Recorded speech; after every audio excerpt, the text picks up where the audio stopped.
Nabina Muhammed wa ala alihi wa ashabihi ajma'in. Falenderojmë Allahun e lartësuar, Zotin e jetësisë, që me mirësinë e Tij kemi besuar, me mirësinë e Tij jetojmë në mes të mirësive të pafundme. Me mëshirën e Tij jemi mbledhur në këtë natë për ta përkujtuar Allahun e lartësuar në këtë tubim vllazëror dhe gjithashtu duke mirëpritur përfaqësuesit e Komunitetit Musliman, të cilët na kanë nderuar të zyrës së davetit në Komitetin Musliman. Ne të nderuar vëllezër e falenderojmë Allahun e lartësuar për gjitha këto mirësi që përmenda dhe më shumë se kaq.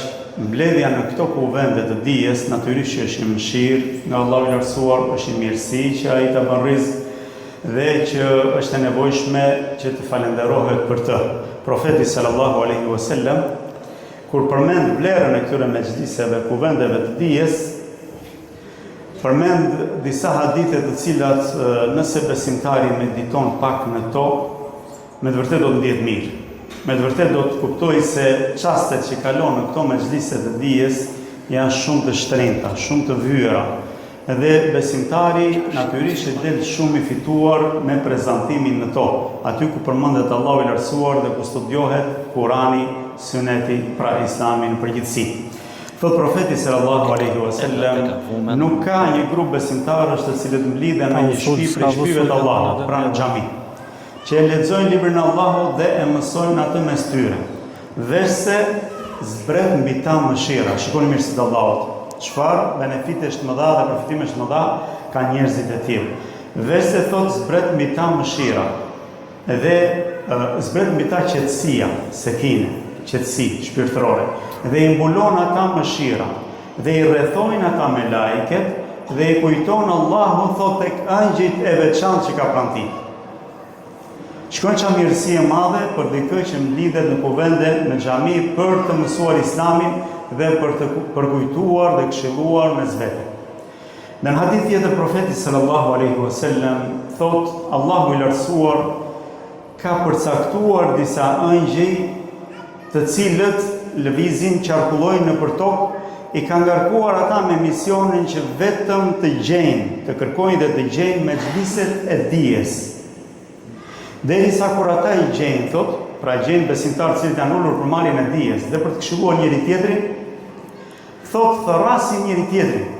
Këta angjëj që kërkojnë në për rrugë, në për xhami, ku ka besimtar që marrin dije, derisa kur i gjejnë thot thërrasin njëri tjetrin. Dhe mblidhen ashtu të gjithë dhe i rrethojnë dhe derisa arrin thot tek Allahu i lartësuar. Ai shumë angjëj mblidhen duke i rrethuar këta me krahët e tyre thot derisa arrin thot tek Zoti i tyre. Dhe Allahu i lartësuar i pyet thot dhe ai e di më mirë thot gjendjen e tyre. Ka më shumë dije se angjëjt për çfarë po bëjnë ata robërit e tij. Por Allahu i lartësuar do që të ketë dëshmitar prej me lajkeve për mirësinë e madhe që marrin këta njerëz, për shpërblimin e madh që meritojnë këta njerëz, që siç do ta shikoni, Allahu i lartësuar thot çfarë po bëjnë ata. Thon angjëjt, ata janë mbledhur o Zot që të kujtojnë, të bëjnë dhikr, të madhërojnë, të bëjnë tekbir, të bëjnë tesbih, të vlerësojnë, të bëjnë tahmid që do të falenderojnë dhe të njësojnë ty. Pra ata janë mbledhur që të kujtojnë dhe madhrojnë ty. Thot Allahu i lartësuar, po am kanë parë mua ata? Am kanë parë mua ata? I thonë me lajket, jo Zoti, nuk kanë parë. Thot, e si mendoni nëse ata do të kishin parë mua? Çfarë do të kishin bërë? I thonë, ata do të kishin madhruar më shumë, do të kishin vlerësuar më shumë, do të kishin lavdëruar më shumë. Thot Allahu i lartësuar, nga çfarë ata më kërkojnë mua? Çfarë kërkojnë prej meje? I thonë ata prej teje kërkojnë që t'i fusësh ata në xhenet. Pra kërkojnë prej teje mëshirën tënde që t'jen nga banorët e xhenetit. Thot Allahu i lartësuar, a e kanë parë ata xhenetin? I thonë me lajket, jo, ata nuk e kanë parë xhenetin. Thotë si mendoni nëse ata kishin parë xhenetin? Çfarë do të vepronin? Thonë angjëjt ata do të përpiqeshin më shumë për ta fituar atë, do të luteshin më shumë, do të përpiqeshin më shumë në lutje për ta kërkuar xhenetin. Thotë nga çfarë kërkojnë mbrojtje ata? Nga çfarë kërkojnë që unë t'i mbroj? Thot ata kërkojnë mbrojtje dhe shpresojnë që ti t'i mbrosh nga dënimi i zjarrit. Nëse Allahu i lartësuar na jep xhenetin dhe të na ruaj nga dënimi i zjarrit. Thot Allahu i lartësuar, a kanë parë ata xhehenemi? I thonë jo. Thot e si do nëse do ta kishin parë? I thonë me lajket ata do të ishin më të përkushtuar në adhurim dhe do të kërkonin më shumë, me më shumë përgjerim t'i ruaj nga zjarri i xhehenemit. Thot Allahu i lartësuar, dëshmoni se unë i kam falur ata. U kam dhënë atë që kërkojnë, që shpresojnë dhe i kam ruajtur nga ajo që kanë frikë. E me lajket, këto krijesa të pastra të Allahut lartësuar, fisnike, Allahut lartësuar i thonë, Zoti ynë, pranë tyre është edhe dikush që ka kaluar thjesht se kishte një punë të tij, pra kishte një preokupim aty. Është edhe dikush që kaloi se i ra rruga dhe nuk ka ardhur me qëllim për të marrë dije. Thot Allahu i lartësuar, ata janë njerëz që kushdo që shoqërohet me ta, kushdo që rrim pranë tyre, nuk ka për të penduar kurrë. Nuk e zë atë mjerimin. Pra jo vetëm ata që mblidhen për të kujtuar Allahun, për të adhuruar Allahun, për t'ju lutur Allahut për xhenetin dhe për t'ju lutur që t'i ruajë nga zjarri. Jo vetëm ata përfitojnë, që Allahu t'i falë dhe t'u jap ato që meritojnë, por edhe ata që shoqërohen me këta besimtarë. Ne lutim Allahun e lartësuar që nëpërmjet këtyre mezhliseve të dijes na shpërblej Zoti shumë, na jap xhenetin, të na ruajë nga dënimi i zjarrit, edhe pse ne natyrisht jemi njerëz, kemi neglizhenca, kemi mangësi, kemi harresa shpesh, kemi gjunahe, por mëshira Allahut lartësuar është e gjerë. Ne lutim Allahun e lartësuar të shpërblej përfaqësues të komunitetit musliman, dy vëllezër të cilët kanë ardhur, të cilët janë vllai jon Eriol Haxhiu, i cili është drejtor i davetit në komunitetin musliman, pra i thirrjes islame dhe mesazhit përçimit mesazhit islam pranë komunitetit musliman, dhe gjithashtu vllai jon Shpëtim Seranaj, unë nga njëherë i them Serianaj, e kështu me radhë nga thërë pak emrin, është vllai jon që është përfaqësues ose përgjegjës i marrëdhënieve me xhamatin në komunitetin musliman, pra me besimtarët. Ne lutim Allahun t'i shpërblej dhe u japim fjalën atyre pa vonuar, sepse ne jemi mes nesh edhe flasim, edhe më keni dëgjuar, por lutim Allahun na bëj dobi me miq tanë që kanë ardhur. Allahu shpëlbeft. أعوذ بالله من الشيطان الرجيم بسم الله الرحمن الرحيم الحمد لله رب العالمين والصلاة والسلام على رسولنا محمد وعلى آله وصحبه أجمعين. Assalamu alaikum. Është kënaqësi që gjendem me ju sonte pranë jush dhe shpresoj që Allahu xhelal ta bëjë këtë natë të bereqetshme edhe të na shkruajë sevapin e kësaj pune. Ky programi që ne organizojmë quhet Frutet e Besimit. Dhe emri nuk është vendosur me kod, ka disa urtësi dhe unë do të ndaloj pak mbi këta e pastaj do të dal te disa mësime që ne mësojmë nga sura El Hujurat. Pikë së pari, besimi është gjëja më e vlefshme që ka besimtari dhe që ka njeriu. Jeta pa besim nuk ka kuptim. Dhe prandaj Allahu xhelal për të rrënjosur besimin tek njeriu ka dërguar profet, ka dërguar libra, ka zbritur sistemet e tëra. Mirë po ky besimi që është nuk duhet marrë si kapital, si diçka që nuk humbet, sepse ka pas edhe persona që kanë qenë në mezhlisin e profetit alayhis salatu wassalam, të cilët me kalimin e kohës e kanë humbur rrugën. Prandaj edhe ai na këshillon dhe thotë jaddidu imanekum bi la ilaha illallah, rinovoni besimin tuaj me fjalën la ilaha illallah. Dhe rinovimi i këtij besimi siç mund të bëhet, pra duke e përmendur shpesh duke bërë dhikr ditor fjalën la ilaha illallah. Dhe kjo është rëndësishme sepse pra profeti na mëson një hadith tjetër thotë afdalu dhikri la ilaha illallah, që dhikri më i mirë, përmendja më e mirë për Zotin e gjithësisë është fjala la ilaha illallah.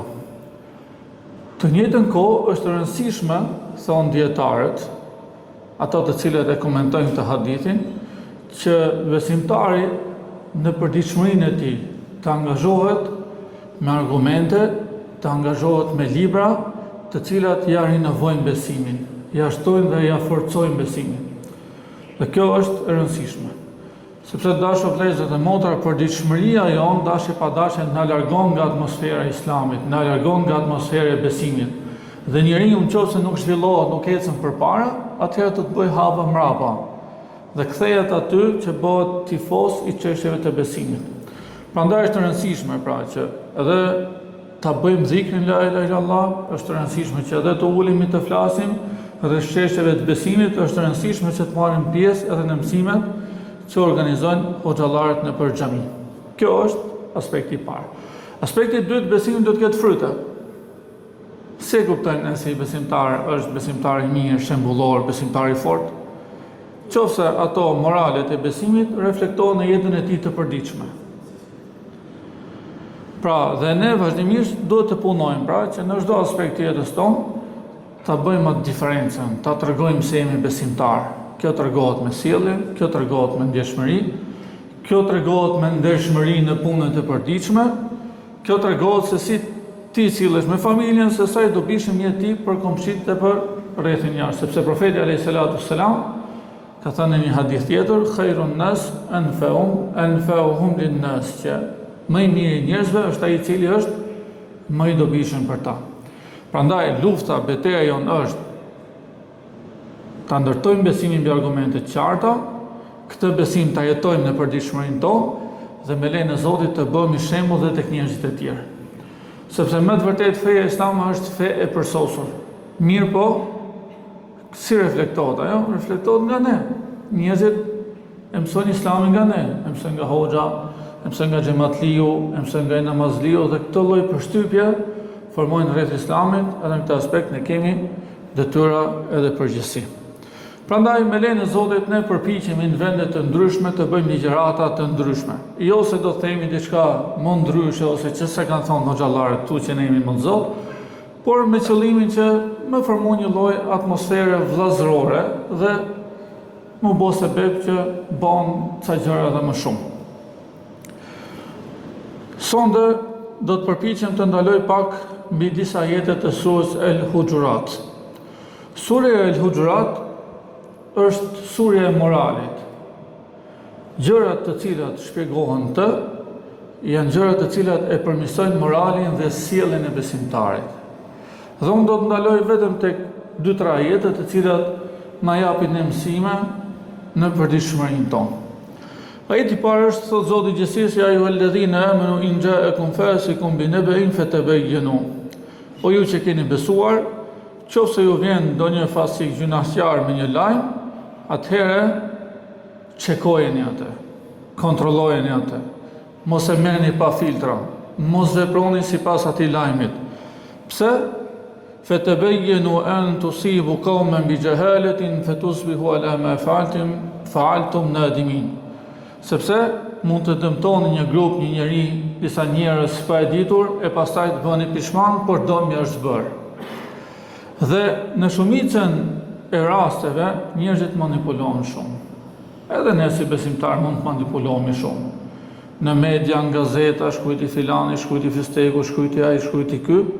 Në fakt, reagimi besimtarit duhet të jetë i kontrolluar. Çdo gjë, çdo informacion që na vjen ne duhet ta marrim me rezerva. Dhe të mos veprojmë, mos sillemi, mos shkruajmë, mos flasim se çfarë kemi dëgjuar nga filani edhe nga fistegu. Sepse bëhesh pishman, po dëmi është bërë. Dhe pasi të bërë dëmi, rikuperimi është i vështirë. Këtë gjë duhet me pas parasysh. Ndodh shpeshherë që ne na shqetësojnë gjëra që ndoshta janë jashtë fushës tonë të veprimit, ose janë jashtë mundësisë tonë për t'i ndryshuar ata. Se njëri ka një lloj force ditore, pra o tek puna, o tek familja, ose do merret pastaj me sportin, me politikat botërore, çfarë ndodh këtu dhe çfarë ndodh atje. Është tjetër rasti kur janë gjëra që interesojnë muslimanët, po flas në përgjithësi. Në fakt në jetën tonë dhe në ditën tonë, ne fokusin më të madh duhet ta kemi tek gjërat të cilat mund t'i ndryshojnë. Në fakt këto janë më të rëndësishme për njeriu. Çfarë do të them? Do të them namazet. Çfarë do të them? Do të them koha me familjen. Çfarë do të them? Do të them koha e leximit të Kuranit dhe e leximit të librave fetar. Të gjitha këto janë të rëndësishme. Nga nxjerr këtë në një hadith i profetit alayhis salatu wassalam. Transmetohet nga Anas ibn Malik radhiyallahu anhu, thotë erdhi një ditë një sahabi tek profeti alayhis salatu wassalam dhe tha: "O i dërguar i Zotit, kur do të ndodh kiameti?" Pra nga këto pyetjet e mëdha e mëdha që ne shpesh herë na tërheqin vëmendjen se është bërë dhe fushë eskatologjia, se përpiqen mbas haditheve çfarë do ndodh, ku do ndodh, si do ndodh.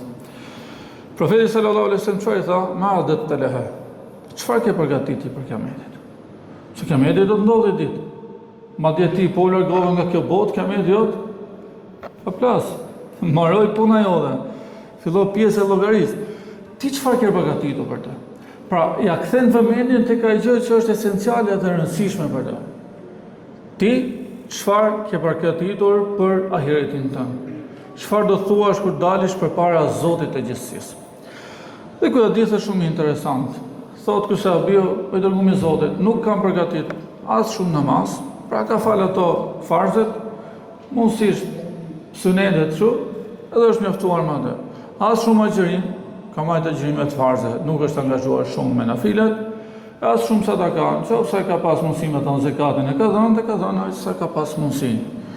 Por thot kam një veçori tjetër, që shpresoj që kjo të jetë veçori se be për shpëtimin tim, thot, unë e dua shumë Allahun dhe të dërguarin e tij. Atëherë tha profeti alayhis salatu wassalam, anta ma man ahbabta, ti do të jesh me atë që don. Me atë që don. Dhe thot Enes bin Malik radiallahu anhu, thot, o dërguari i Zotit, thanë sahabët, edhe ne duam kështu, edhe ne duam Allahun, edhe ne duam të dërguarin e tij. E tha, edhe ju atëherë do t'jeni me atë që doni më shumë.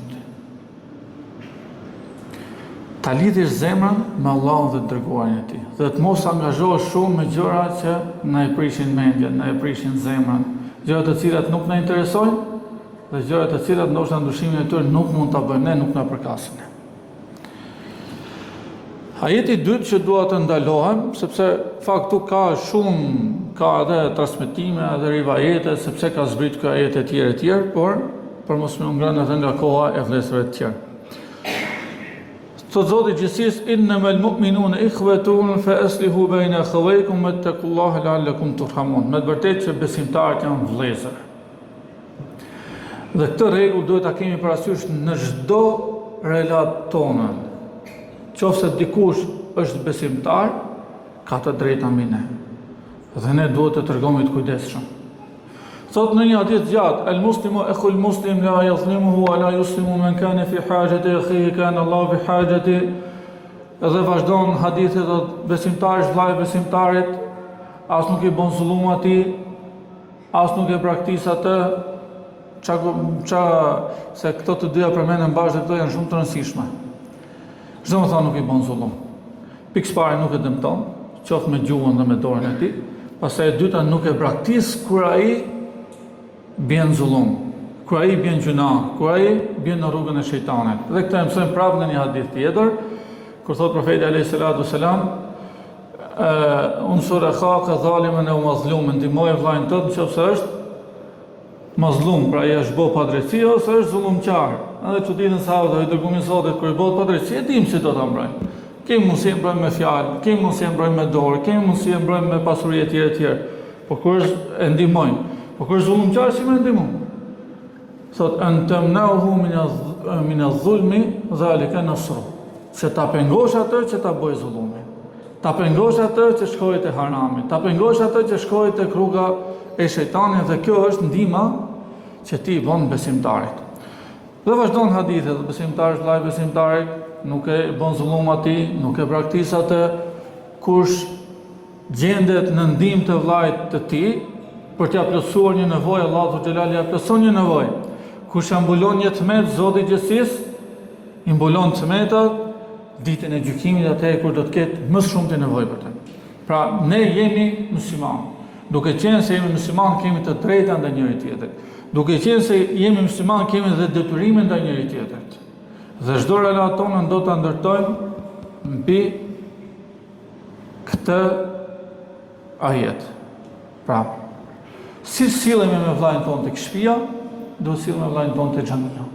Si tolerojmë vllain tonë tek shtëpia, duhet tolerojmë vllain tonë tek xhamia.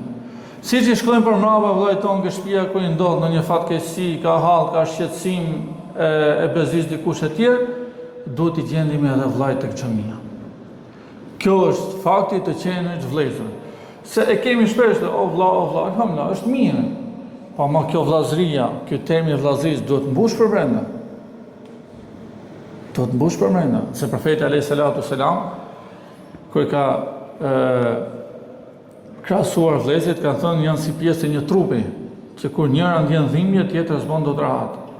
Pra po dhimbti veshi, s'më thotë se uç më duhet mua tani, unë do i mbyll sytë do flej gjumë. S'vlen dot. Se ke dhimbje, ke shqetësim. E njëjta gjë vlen edhe për vllajin. Prandaj thotë kur besimtarët janë vëllezër, por ka momente që besimtarët mund të bien në divergjenca me njëri tjetrin, se Allahu xhelal na ka krijuar ndryshe, mendojmë ndryshe. Kemi vullnet nëse jemi robot, që të jemi gjithë një lloj, në fjalë dalim gjithë një prototip. Dhe ka momente kur besimtarët mund bien në mosmarrëveshje me njëri tjetrin, mund të ngatrohen me njëri tjetrin. Edhe në këtë rast ka limite, ka kufi, ka rregulla. Që profeti sallallahu alaihi wasallam ka mësuar që 3 ditë nuk mund të rish ti pa folë me vllajin besimtar. Nuk mund të rish pa folë me vllajin besimtar më shumë se 3 ditë. Njëtën gjë, kur shikojmë ne se vjen 2 vëllezër në xhami, ai sa qemi këtu, ky nuk flet me filanin, ky flet me fistekun, as na duhet ne, nuk është kështu. Sepse prish atmosferën shpirtërore, pa largon mëshirën e Zotit. Ne dimë që zënkat, debatet, sherret, shamatat janë sebeb për largimin e mëshirës së ndihmës së Zotit. Ama kur janë besimtarët bashk, kur punojnë për njëri tjetrin, kur e di njëri tjetër vëllezër ashtu siç duhet, dhe kur suportojnë njëri tjetër ashtu si vëllezër, atëherë vjen bereqeti i Zotit. Yedullahi ma'al jamaa. Ndihma e Allahut xhelal është me xhamatin. Xhamati si bëhet nga njerëz që duan njëri tjetrin, nga njerëz që kanë zemrat e bashkuara. Prandaj nëse ndodh që 2 persona nuk kuptohen me njëri tjetrin, kanë një mosmarrëveshje tjetër, dikush që është më i ditur, dikush që ndoshta i shkon edhe fjala, duhet hyrë si ndërmjetës për t'i pajtuar ata. Në fakt, kur flasin dietarët në lidhje me çështjen e vllazërisë, thonë të besimtarët gjen në aq shumë veçori që i bashkojnë. Allahun e kemi një, profetin e kemi një, Kur'anin e kemi një, kiblën cilën drejtohemi e kemi një. Sa njësa na bashkojnë, nuk munden që besimtarët të përçahen dhe ta urrejnë njëri tjetrin për gjëra dytësore dhe tretësore, dhe kjo është e rëndësishme. Se nga njerë shejtani na zmodon kaq shumë meselet, sa që duket ky është me këtë, ky është kështu, është kështu. Jo, ne jemi besimtarë, ne jemi muslimanë, ne falim në xhami. Jemi vëllezër dhe sipas këtij rregulli duhet punojmë me njëri tjetrin. Wattaqullaha la'allakum turhamun, dhe keni frikë Zotin që të përfitoni nga mëshira e Tij. Ajeti që vjen më poshtë, edhe ky është shumë i rëndësishëm, thotë ja ayyuhalladhina amanu la yaskhar qaumun min qaumin asa an yakunu khayran minhum wala nisa'un min nisa'in asa an yakunna khayran minhunna. Po ju që keni besuar, asnjë grup njerëzish mos tallen me disa persona të tjerë, sepse ata të cilët i përqesh një tallje mund të jenë më të harit se ju. Asnjë grup grash mos tallen, mos i përqesh një grup për grave të tjera, sepse ato mund të jenë më të harit se gratë që përpiqen t'i përqeshin. Dhe ky hadith ka një sebeb nuzul. Thonë mufesirët që në xhaminë e profetit alayhis salatu selam vjen një delegacion nga fisi Beni Temim. Fisi Beni Temim kishte takat, kishte pushtet, kishte fuqi sipas kushteve të kohës. Dhe kur vinë te xhamia e profetit alayhis salatu selam, shikojnë fukaret nga sahabët. Shikojnë Bilalin, shikojnë Ammarin, shikojnë Selmanin, Suhejbin, Habbabin, cilët ishin veshur keq. Edhe i përqeshin, edhe tallen me ta. Dhe zbret ky ajet, se ata me të vërtet mund të ishin njerëz të varfër, po ishin njerëz të nderuar, ishin njerëz që kishin përqafuar Islamin kohë të vështira dhe kishin sakrifikuar çdo gjë për këtë rrugë. Prandaj thot Zoti i gjithësisë, që sakrificën që kanë bërë ato, moralin që kanë ato, besimin që kanë ato, nuk e keni ju. Prandaj s'keni drejt të gjikoni njerëzit sipas pamjes së jashtme. Pamja e jashtme, përfaqësimi është gjë e rëndësishme, pra besimtari duhet përpiqet maksimum të jetë i kuruar, e përdorin tani, pra që kur ta shikojnë njerëzit, ta respektojnë, sepse në shumicën e rasteve njerëzit presin me rrobat, pastaj të përcjellin me mendimet. Dhe duhet të jetë i kuruar, mirë po ajo nuk është thelbësorja. Thelbësorja çfarë është, vëllezër? thot një hadith tjetër, inna Allah la yanzuru ila ajsamikum wala ila suwarikum walakin yanzuru ila qulubikum wa a'malikum. Allahu xhalal nuk shikon trupin, sa është dhunti e Zotit dhe se kemi zgjedhur ne. Se kemi zgjedhur ne, nuk shikon fytyrën. Është dhunti e Zotit, ta ka dhënë Allahu xhalal, se kemi zgjedhur ne që dukemi kështu, dukemi ashtu. Atëherë nga cila gjë merr vlerë njeriu? Nga zemra. Edhe nga veprat. Nga gjë me cilën e ka mbushur zemra, dhe pastaj çfarë ketë në zemër njeriu, atë do ta nxjerr edhe jashtë saj. Nisur nga kjo, thot vazhdon ajeti: "Wala talmizu anfusakum wala tanabazu bil alqab", mos e turproni veten tuaj duke u tallur me tjerët dhe mos e ngjisni njëri tjetrit lagave të shëmtuara. Bi'sa lismul fusuqu ba'da al-iman wa man lam yatub fa ulaika humuz zalimun. Sa keq është emri i gjunafçarit pas besimit, me të vërtetë ai i cili bën gabim dhe nuk pendohet është nga zullumçarët. Kjo çështja e përqesjes, kjo çështja e bullizmit që e përdorin sot, se nga viti 1970 është një studiues norvegjez ka qenë, Dan Olweus ka qenë ky, ai i cili ka fut për herë të parë çështjen e bullizmit si koncept akademik. Dhe ka bërë pjesë të kërkimeve shkencore dhe pastaj është futur në shkolla e tjera e tjera. Si emërtim është i ri, si fenomen është i vjetër. Pra të tallësh, të përqesësh dikë, të përçmosh dikë, të ngjisësh lagave. Dhe si fenomen të tillë Islami e ka trajtuar dhe e ka ndaluar që ta bullizosh dikë, ta tallësh, ta përqesësh, ta imitosh dikë, edhe të gjithë shfaqjet e tij. Dhe ky ajet është pikërisht në këtë ajet. Thonë sahabët, kur erdhi profeti alayhis salam në Medinë, secili prej banorëve aty kishte lagave të ndryshme. Në 2-3 emra që i thrisnin, po nuk i pëlqenin. Madje kur e thrisë dikën me atë emër, me atë lagab, zëhej dhe irritohej. Dhe zbriti ky ajet, mos i ngjisni lagave njëri tjetrit. Dhe po ta shikojmë shembullin e profetit alayhis salam, ka vendosur lagave, po me lagave që kanë pra me nofka që kanë kuptime të mira. Kush na jap një shembull? Ebu Hurajra radiallahu anhu, Allahu ta shpërbleft, fakt se ka emrin Ebu Hurajra, po ja kanë gjitë profeti alayhis salam, nga që për kujdesej për kotelet që gjendeshin pra rreth xhamisë së profetit sallallahu alaihi wasallam. Ne duhet t'i respektojmë njerëzit, duhet t'i duam ashtu siç ato janë. As mos bëhemi objekt i përqeshjes së tyre, e as mos të qeshim kur dikush e ofendon një tjetër me lagap ndryshe ose e përqesh atë. Profeti alayhis salam asnjëherë nuk e ka miratuar sjellje të tilla. Madje ka ndërhyrë dhe ka përmirësuar. Dhe do jap i shembull një mesazh dhe do ta mbym, më voni Allahu vëllezër. Transmeton Abdullah ibn Mesudi radiallahu anhu, thotë, ishim një ditë me profetin alayhis salam, është hadith i mirë. Dhe na kërkoi profeti që dikush prej nesh të mblidhte fruta. Dhe u çova, thotë, unë i pari unë gjita në pemë. Mirë, pa Abdullah ibn Mesudi radiallahu anhu i ka pas kam të holla. Dhe i ka pas pak si jo të shtremta, po i ka pas pak si shtremta. Dhe kur ngjitet pemë, zbuluan kamët, sahabët e tjerë që ndonë atë fillon të qeshin. Nësa profeti alayhis salam tha, "Walladhi nafsi biyadihi, lahuma athqalu fil mizan min jabal Uhud." Betohem në ato që shpirtin tim e ka në dorë. Ato kamët e tij që ndoshta ju i shikoni dhe ju duken pra sebeb për të qeshur, për traktuar në peshorën e veprave, pra ditën e gjykimit, do të jenë më të rënda se sa mali i Uhudit. Do të jenë më të rënda se sa mali i Uhudit.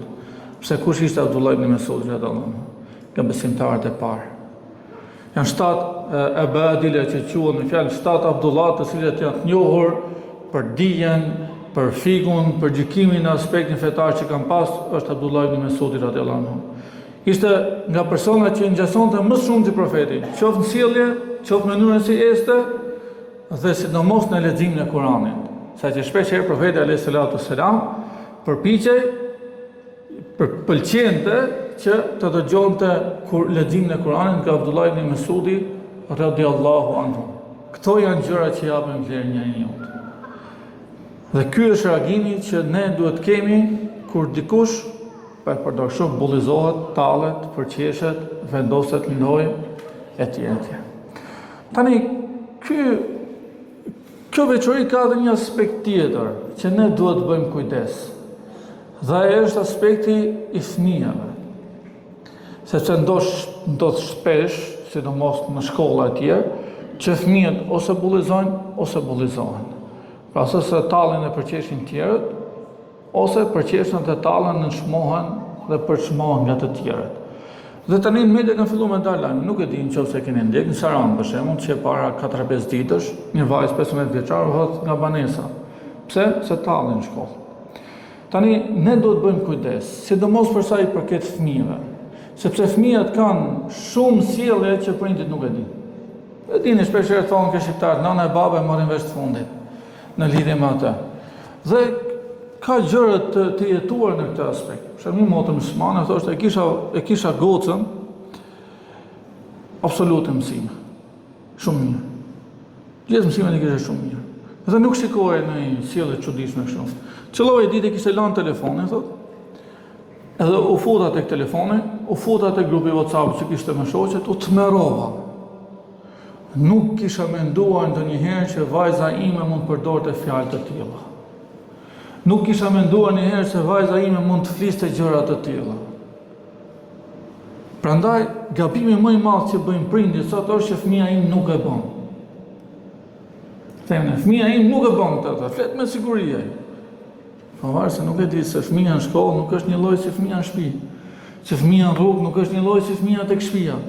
Prandaj ne duhet të tregohemi shumë të kujdesshëm me fëmijët e jemi pjesë e jetës tyre. Tu gjendemi pranë dhe shpesh herë ato të mos e kuptojnë pra që ti po i kontrollon. Edhe në këtë aspekt pra, tek shkolla duhet të interesohemi. Çfarë bën fëmijët tonë? Mos ndoshta bullizohen nga të tjerët. Mos ndoshta keq trajtohen nga të tjerët. Ose mos ndoshta më keq i bëjnë si lum dikujt tjetër. Pra e tallin e përqeshin dikën tjetër. O vëllezër.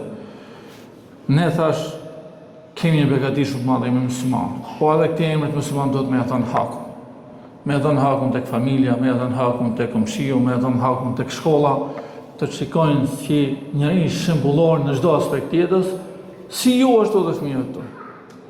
Si ju, ashtu dhe fëmijëve tuaj, me të vërtetë që koha është e vështirë, sfidat janë të mëdha, por kur njeriu punon me sinqeritet dhe mbështetet tek Allahu Dhul Xhelal, do të shikojë se do të ketë sukses dhe bereqet në jetën e tij.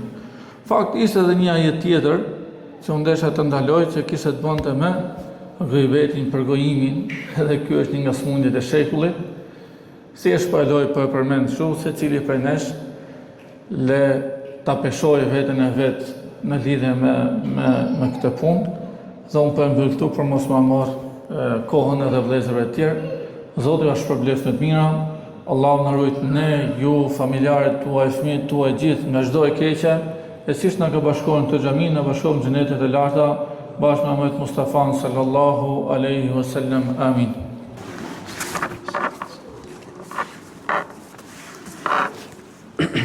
Bismillahirrahmanirrahim. Alhamdulillahi rabbil alamin wa salatu wa salamu ala rasulillahi al-amin wa ala alihi wa sahbihi ajma'in. Me emrin e Allahut, mëshiruesit, mëshirbërësit, paqja dhe bekimet e Allahut që Muhammed Mustafa sallallahu alaihi wasallam. Të nderuar vëllezër dhe motra në Islam, është kënaqësi që jam pranë jush, mesin tuaj. Unë jam her pas here vitur në qytetin tuaj, njoh disa vëllezër, njoh shumë. Edhe alhamdulillah është mirësi edhe që kthehem përsëri e takoj miqë vëllezër të vjetër, edhe pse jo të njihen me të rinj. Kjo është një nga mirësitë e Islamit që ne muslimanët e kemi zemrën e madhe, ne muslimanët do të me pas zemrën e madhe, dashur, edhe ka vënd për të gjithë për njëri tjetrin. Hoxha në fillim foli pak për atë mirësinë e mexhlisit, ashtu dhe hoxha tjetër foli pak për mirësinë e dijes e përkujtimit të Allahut Dhul Xhelal, edhe tha dhe hoxha që ne nuk do të themi diçka të veçantë, por në atë aspektin duke kujtuar njëri tjetrin. wa dhakkir fa inna dhikra tanfa'ul mu'minin. Përkujto, se përkujtimi i bën dobi besimtarëve. Ne sot jemi mbledhur edhe mbledhemi çdo ditë në xhami. I falemi Zotit, i lutemi Allahut, i kërkojmë Zotit, bëjmë dua, istighfar, dëgjojmë mësime, ligjërata, një këshill nga hoxha, nga imami, nga muezini, nga një vëlla që ta do të mirën, dëgjon. E dëgjon sepse kërkon të përmirësosh veten, e dëgjon sepse kërkon të jesh më mirë se ç'ke qenë dje. Kjo është parimi i Islamit, që na nxit në besimtarët të jemi gjithmonë të karikuar. O vëllezër, pse është bërë namazi 5 kohë, edhe në xhami me xhamat? Sepse më fal vetëm, para mund të falesh. Po ëmbëlsinë, kënaqësinë që ta jep namazi me xhamat, në xhami, me imam, nuk ta jep asnjë vend tjetër. E fal në shtëpi, e fal ashtu shpejt e shpejt, se ke mendje të televizorit, e familjet, e problemet e kuadiun. Kur vjen në xhami, i thu vetes tani do shkoj në xhami, do marr abdes e do shputem nga gjithçka. Prandaj dhe ka më shumë kënaqësi namazi, prandaj dhe ka më shumë kuptim namazi. Ka dhe shumë kuptim pastaj kur takon shokun tat në ngushtë, shokun e zemrës, mikun tat.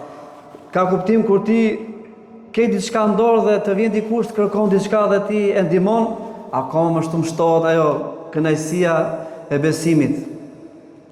Pra shiko çfarë përfitime sociale, fetare, vllazërore, shpirtërore i ke gjitha brenda. Edhe kjo ligjërat ose këto këshilla të sotshme janë thjesht në atë kuadër që të kujtojmë njëri tjetrin, ta falenderojmë Allahun gjithmonë, të jemi për atyre që i lutemi vetëm Zotit xhelel xhelalu. Unë do ndalesha pak duke qenë se kohët e fundit njeriu t'i shtohen sprovat, fitnet. Fjala fitne ka për qëllim sprova. Edhe sprovat janë si puna atyre dallgëve, ju keni afër dallgët e detit. Kur tërbohet, domethënë koha fillojnë dallgët, edhe dallgët nuk është ndonjëherë, por ato vijnë njëra pas tjetrës. Dallgët janë pra njëra pas tjetrës. Ashtu dhe fitnet janë të vazhdueshme dhe njëra pas tjetrës. Nuk e dim ne çfarë fitne na rrezon, nuk e dim ne çfarë fitne na vën gjumë, nuk e dim ne çfarë fitne na largon. Prandaj është shumë e domosdoshme që, siç e thanë xhallat para jush, timi bashkum, në xhami, me xhamate, me njëri tjetrin, me ato probleme që kemi, me ato mangësia që kemi, nuk ka problem. Por duhet ta duam njëri tjetrin. Duhet të jemi shumë mirë me njëri tjetrin, që ti përballojmë sfidat e jetës, provat e kësaj jete, ato dallgat e forta që na vijnë. Ne kemi pas njohur dikur shok miq të fortë, por se dallga e madhe e jetës ose sprova e madhe e jetës i ka rrëzuar. Sepse ndoshta besimi i dobët, sepse ndoshta ka prit prej teje si shok më i mirë që të ka pas afër ta ndihmoje. E kështu me radhë. Prandaj o vëllezër, fitnet janë të shumta. Problemet janë të shumta. Gjëja më e madhe në këtë mes të frikshëm është lutja, duaja. Duaja, vëllezër, është një nga armët më të forta të belave, armët më të forta të gjërave që na rrethojnë. Nëse ti je për atyre që gjithmonë i lutesh Zotit, në çdo kohë, në çdo moment, si mirë, si keq, ku di unë, natën, ditën, mëngjes, mbrëmje, ulur, shtrirë, i lutesh valla, e ke tradit. Ne sot e përmendi pak hoxha smundjet e përgojimit. Ne kemi bërë tradit përgojimin. Pos ulëm kafe, pos përgojimja 5 veta, nuk le shtyhet kafja. E kemi traditën e shqiptarët, në përgjithësi them. Nuk edhe neve futemi këtë Zot na fal, por dua të them, pse mos ta bëjmë tradit, ai ta ndrojmë që kur tulim në kafe, ta kujtojmë vllajën për mirë. Edhe ta falenderojmë Zotin, e besimtarët, e imamin, e muezinin për të mira që bën. Pse mos t'i lutemi Zotit xhelel xhelal ta bëjmë tradit duan. Allah subhanahu wa taala thot wa qala rabbukum ud'uni astajib lakum. E ka thënë Zoti juaj, më lutni e unë t'ju përgjigjem. Wa idha sa'alaka ibadi anni fa inni qarib. Nëse pyesin për mua, unë jam afër. Pra, po të shikoni fjala e Zotit është lutu e ke përgjigjen. Lutu do ta kesh zgjidhjen e problemit. Lutja duhet të jetë gjë e pandashme për besimtarin. Nuk duhet lodhesh kurrë. Është diçka e pandashme, është besim. Sepse vetë Zoti Xhelel Xhelalu në këtë ajet thot innal ladhina yastakbiruna an ibadati, ata të cilët janë mendimllë ndaj adhurimit tim. Kush ishte adhurim? Duaja. Sepse në fillim të ajetit thot wa qala rabbukum ud'uni astajib lakum.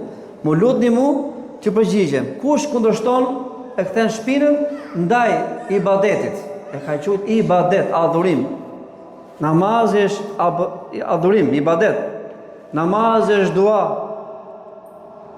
Është siç ka thënë edhe profeti sallallahu alajhi wasallam që kur t'jeni në ruku, madhëroni Zotin tuaj. Kur t'jeni në sejdë, shtoni sa më shumë duat.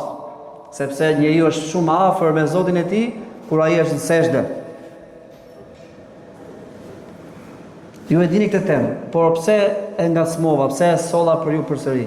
Sepse na harrojmë, lutemi në mënyrë rutine. Falemi, bëjmë ato duat shpejt e shpejt edhe jo, keni një armë të fortë. Me këtë kohë vështirë që po kalojmë ne si musliman, me këtë kohë vështirë që po kalojmë bota islame, vëllezërit tanë në Gaza etj, arma më e fortë për ne besimtarë kush është duaja. Lutja. Që këtë askush nuk na i merr dot. Askush nuk na i privatizon këtë çështje. Prandaj vëllezër është shumë e rëndësishme. Edhe kjo thot profeti sallallahu alaihi wasallam, më e nderuar për Zotin është kur besimtari lutet. Biles thot profeti sallallahu alaihi wasallam, Zoti i dhërohet me robën e vet, por ai nuk lutet. Shif, çfarë Zoti ke? Krijues i cili të jep shpresë, thot mos u dorëzo. Nënshtroju Zotit, për ulju Zotit, kërkoj ndihmë Zotit nëpërmjet duave dhe lutjeve. Njeriu pse bën dua? Bën dua se e do Zotin, e adhuron Zotin. Kjo është dua el-ibada. Dhe e dyta është dua el-mes'ala. Kë i kërkon. Njeriu ka nevojë. Ka nevojë në këtë dynja, e i kërkon, o Zot dua këtë, o Zot dua atë. O Zot më jep këtë, o Zot më jep atë. O Zot më jep mirë të botën tjetër. Pra, i kërkon Zotit.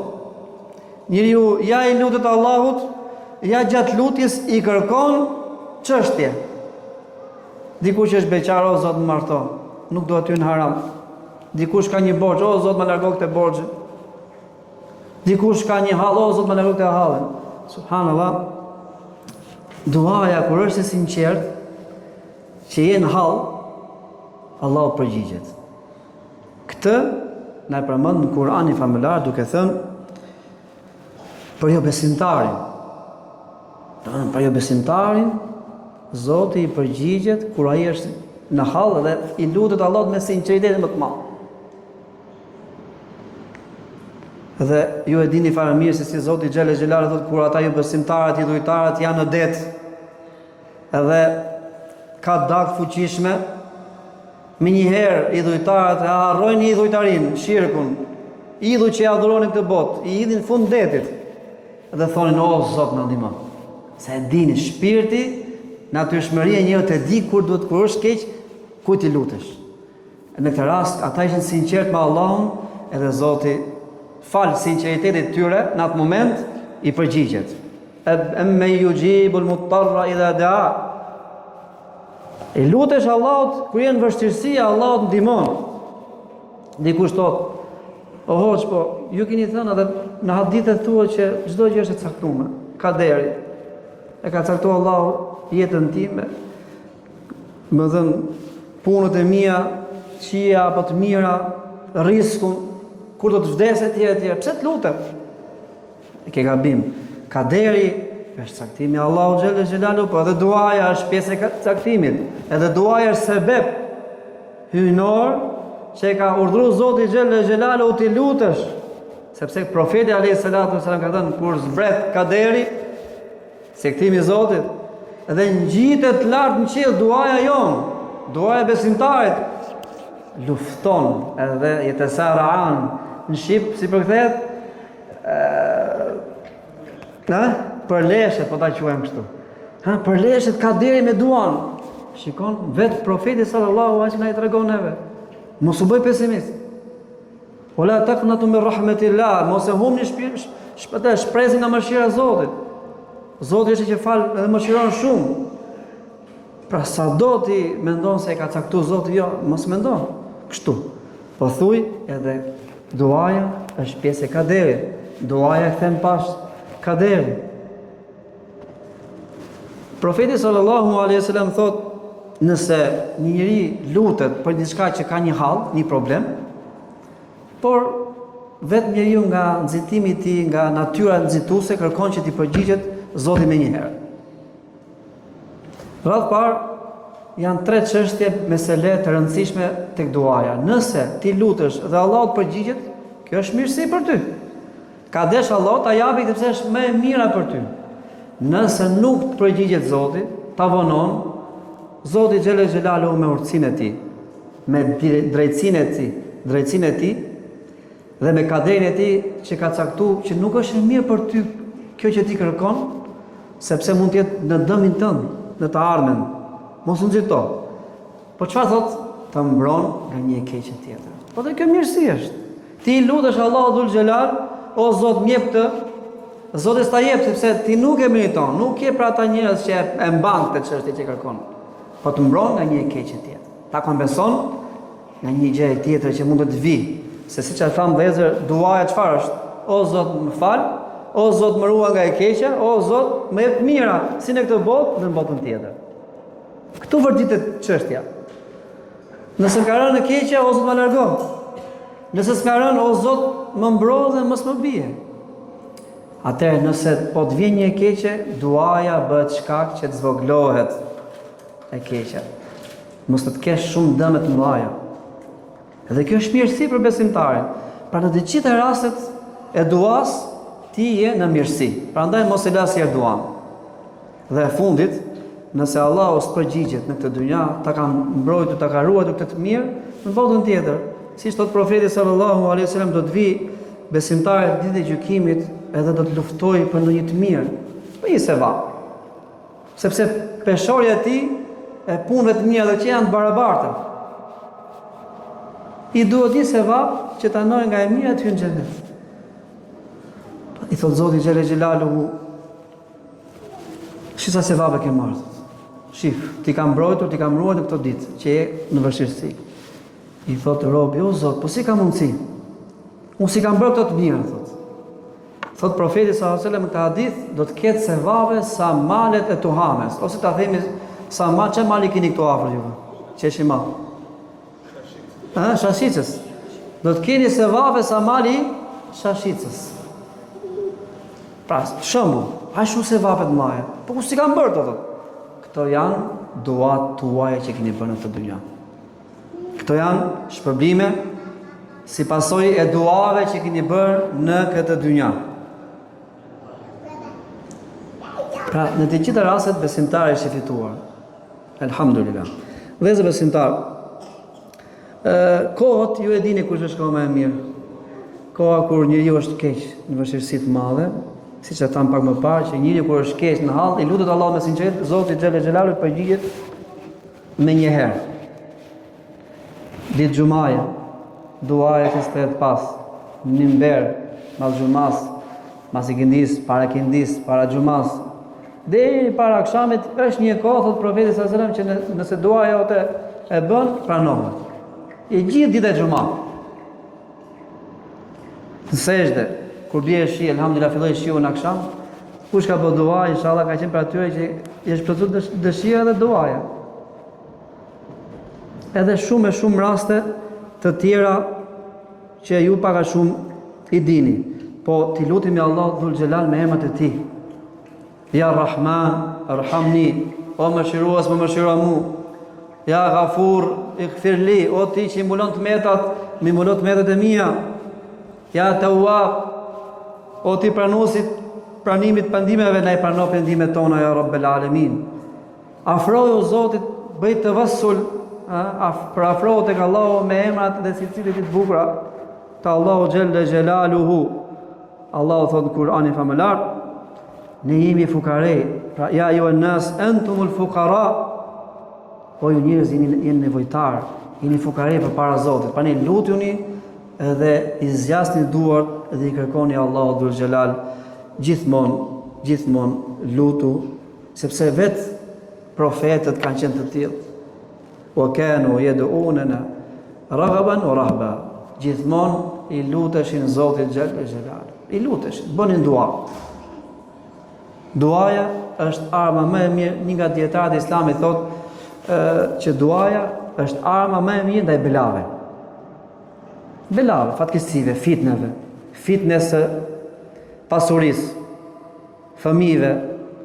Madje ka thënë Zoti në Kur'an, fitnë fëmit, zbukurimi i kësaj bote. Është fitnë, problem, kujdes, të ruash, që janë njerëz më të afërt, më të dashur. Fitnja e pasurisë, e postit, e pozitës, fitnja e epshit, është problem vete. Fitnjet e përgjithshme, fitnet e vogla, gjunafet e vogla të mëdha.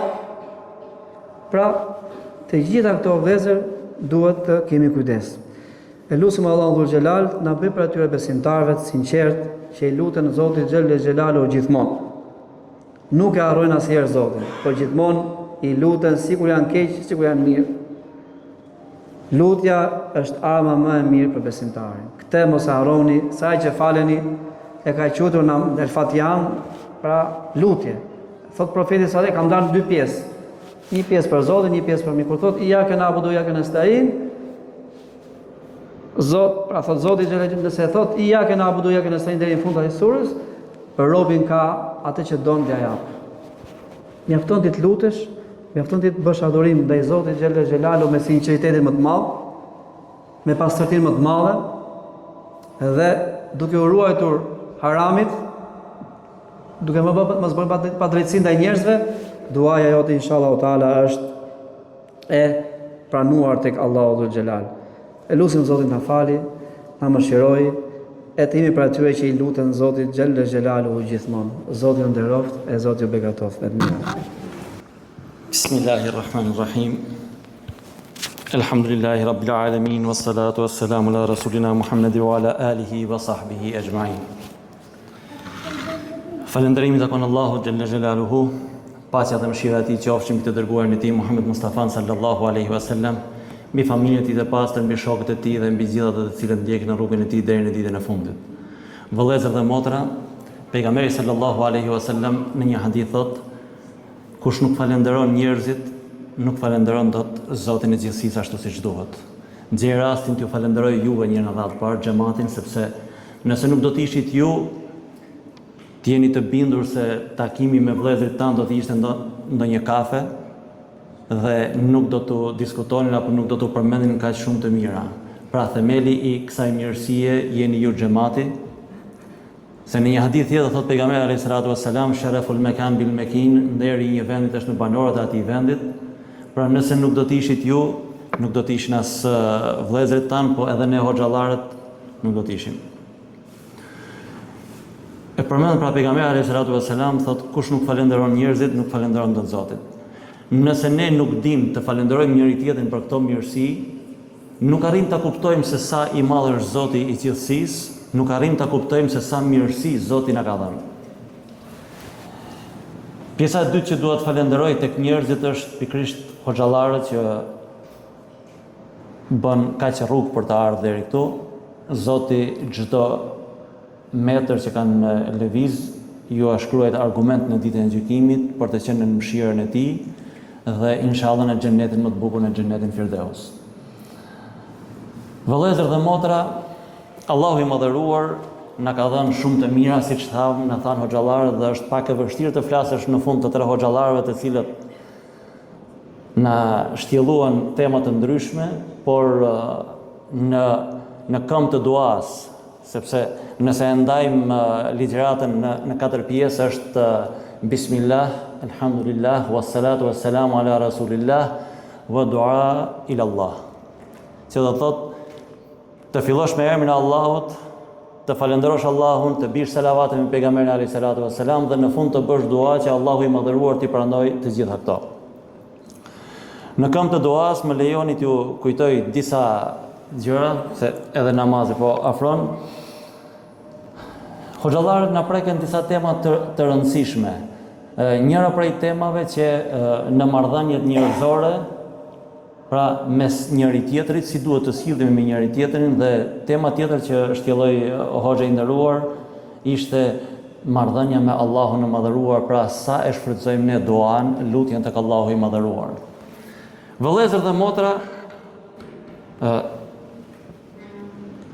kanuni Sultan Sulejman ose ligjvënësi në kohën e Shtetit të Lartë Osman i bën një pyetje një dietarit të asaj kohë, që e kishte edhe vëlla të tij, nga nëna dhe nga babai, por jetonin larg njëri tjetrit, se vllai i tij nuk pranonte të ishte pjesë e administratës, po i them unë, qeveritare të asaj kohë. I shkruan një letër dhe pyetja ishte shumë e thjeshtë. Kur mendon se mund të prishet gjithë ky shtet i madh? Siç ishte pyetja shumë e thjeshtë, përgjigjja ishte shumë më e thjeshtë se kjo. I kthen përgjigje, hap letrën dhe të shkruar kishte ç'më duhet mua. Nevrikosët sultani, të mos më përfilli vllai mua, unë i kam bërë një pyetje shumë të rëndësishme. Ai nuk më përfilli. Udhton, shkon drejt e tek vllai. I thot, më ke përullur, nuk më përfille. Të bëra një pyetje shumë serioze dhe ti më the ç'më duhet mua. I thot, nuk të thash ty ç'më duhet mua. Ajo është përgjigja. Si është përgjigja, thot? Kur njerëzit të fillojnë të thonë ç'më duhet mua për këtë hall, ç'më duhet mua për këtë problem, ç'më duhet mua, unë nuk jetoj atje, ç'më duhet mua, nuk është raca ime, ç'më duhet mua, nuk është ngjyra ime, ç'më duhet mua, unë s'jam politikan, ç'më duhet mua, unë s'jam drejtues, e më radh, ai vend ka marrur.